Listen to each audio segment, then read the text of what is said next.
Good evening. Good evening. Father Rich asked me to say a few words tonight about the annual Parish Share Drive. My name is Tim Gregorius. I was born in Sheridan and baptized at Holy Innocents Church in 1959. My wife Lisa and I received our first Holy Communion together, and we received confirmation together, although we didn't go to the same school and really didn't know each other at the time. Lisa was at the public school, and I attended Holy Innocents grade school. We were then married at Holy Innocents in 1985. We bounced around Pennsylvania for a while, then we found ourselves in Coriopolis in 1994. We quickly joined St. Joseph Church.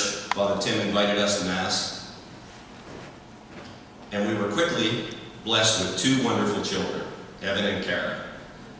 Evan is serving this evening's Mass. Evan graduated from St. Joseph's grade school last year and is currently a freshman at Olsh. And Kara, our daughter, is in 7th grade at St. Joseph's School. When Lisa and I were first starting our family, and by the way, I had hair. Lisa and I made a commitment to raise our children the best we could, just like every other young parent does. But for Lisa and I, that meant that the church and the school would have to play a central role in our lives.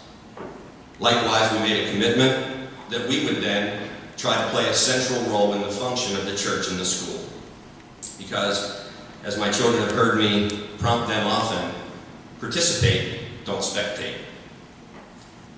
As a result of that commitment, Lisa and I have had the privilege to serve on many groups like PTG and on many committees like the Worship Committee. We've coached soccer and forensic teams and served school lunches and work picnics and baked fish and fried donuts and sold hoagies and on, everything that all of you have done that are part of the church and the school. And we've shared those times with countless other families. Some we've come to know and love. Our children are altar servers, and they cheerfully volunteer for school functions as well as church events like the festival. Kara's in the children's choir, and Evan plays the keyboard, so he occasionally helps Jenny when she needs an extra set of hands. But I share all of this not to try to impress you.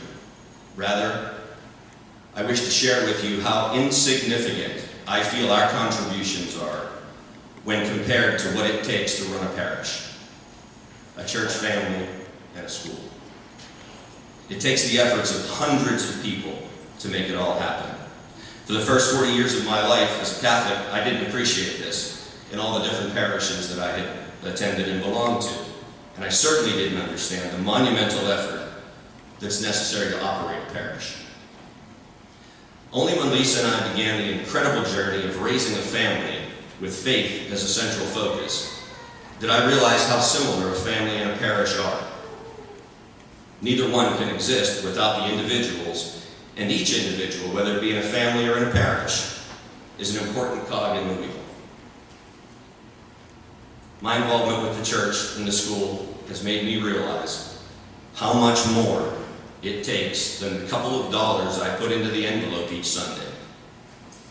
And what Bishop Zubik is asking us to do with the Parish Share Program and this annual drive, again, is so much more than just asking for money to meet expenses. Just like raising a family requires so much more effort than it looks like if you were only to look at it from the outside. Operating a parish is very similar. That is where the Parish Share Program comes in. The PSP allows the diocese to help smaller parishes, all parishes, but parishes like ours, smaller ones that wouldn't have access to things that we have access to were it not for PSP. Things like legal counsel, and property planning, financial services, websites, TV and radio efforts, and funding for Catholic elementary schools.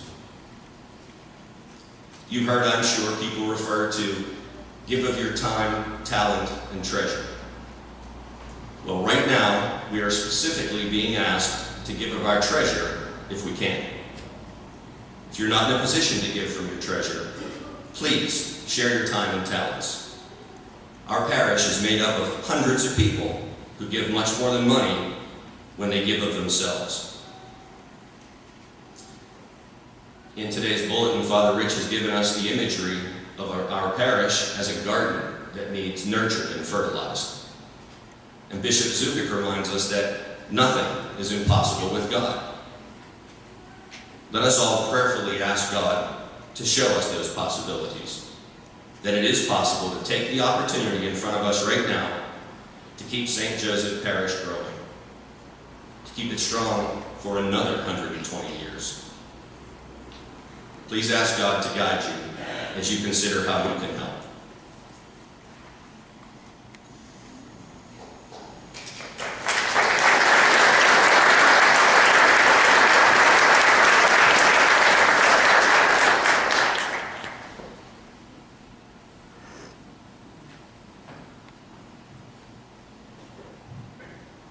We thank Tim very much for sharing with us tonight. This weekend there will be a different parishioner who will speak at each of the Masses. All of you should have received in the mail a letter from me and a pledge card to contribute to this Parish Share program, which began in 1979.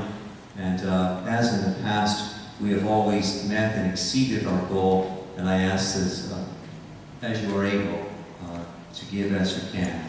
And we thank you very much for your support to our parish and for the vitality to be a sharing parish, a caring parish.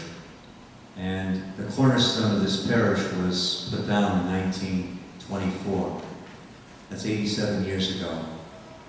And through all the changes of life and the challenges of life, this faith community has stood as a beacon of light to proclaim the gospel of Jesus Christ. No matter what blowing winds of struggle, no matter what temptations of challenges, no matter what flood waters of pressures, this church has stood as a lighthouse in our faith community. And if we put our faith in the Lord, we have a stable foundation. If we put our footing just in the world, then we're on flimsy, phony faith. There's nothing firm and there's no future.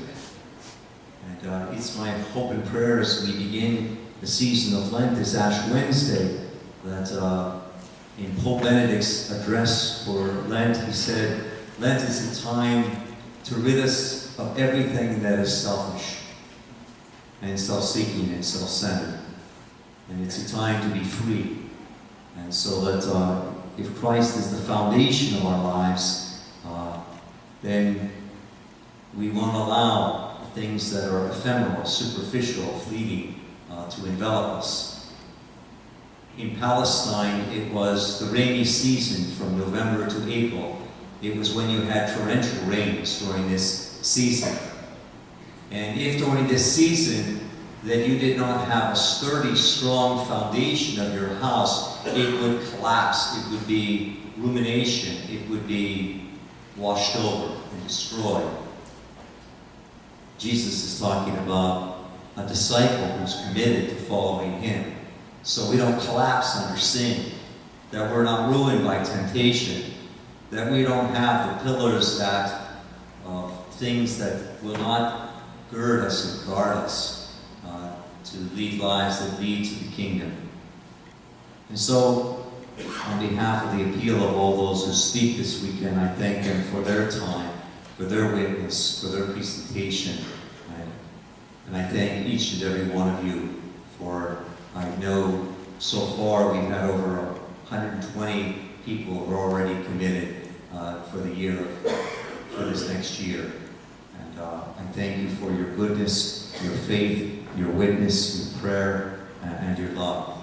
And as we begin our Lenten Journey 2011, I would invite you to the many opportunities. Meager meals on Monday with Bible study, Wednesday night with Mass, confessions, Stations of the Cross Wednesday night, and many opportunities to grow in faith and to build our spiritual house each new day so that we won't collapse under the ruins of many things in the world that could make us fall under. May Christ give us the strength and the grace to be a house that is built on His grace, doing His will for the coming of His kingdom.